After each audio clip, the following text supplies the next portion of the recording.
Hello' good evening guys. Chandubi বিলত আজি গৈ আছোঁ আমি।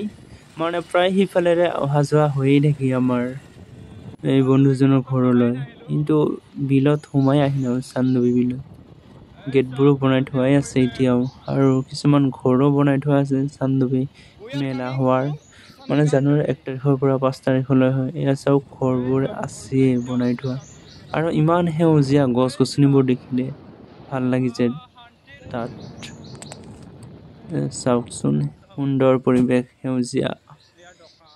ইয়াৰ পৰ্যটকৰ বাবে ঘৰবোৰ আছে, পৰ্যটকবোৰ আহিলে থাকিব পাৰে। আৰু দোকানবিলাকৰ থাকেই। আহিয়ে পালোঁ আমি। সূৰ্য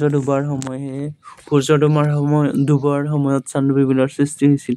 ঠিক সেই সময়তে আমিও আহি পালোঁ, আৰু তাতে লিখা আছিল চান্দুবি বাবা, আৰু আমাৰ লগত আহিছিল এইজন আগা। ভাল লাগিছে, ইমান ধুনীয়া সেউজীয়া পৰিৱেশ। আমি ফটো উঠি আছো আৰু ভিডিঅ' বনাই আছো তাতে। ইমান সেউজীয়া প্ৰকৃতিৰ বুকুত মনটোৱে ভাল লাগে। আৰু তাৰ পৰা আহিলোঁ আমি উভতি। চাওকচোন, সেইফালে গ'লে কেৱল ৰাস্তাৰ পাৰে পাৰে গছ গছনিয়েই, মনটোৱে ভাল লাগি যায়। ইমান ধুনীয়া পৰিৱেশ, গছ গছনিবোৰ দেখিলেই ভাল লাগে। আৰু আজি চাওকচোন, আকাশখন ইমান ধুনীয়া হৈ আছে নহয়, বৰষুণ অহাৰ কাৰণে। চাৰিও চাইডে চাহ গছ আছে।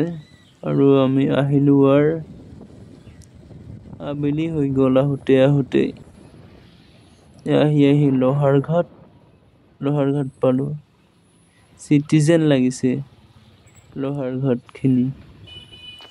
ইমান ভিৰ ৰাস্তাবোৰত, আকাশখন বৰ ধুনীয়া লাগিছে। কিন্তু লোহাৰ ঘাটৰ ইয়াতে সমাপ্ত কৰিলোঁ আজি।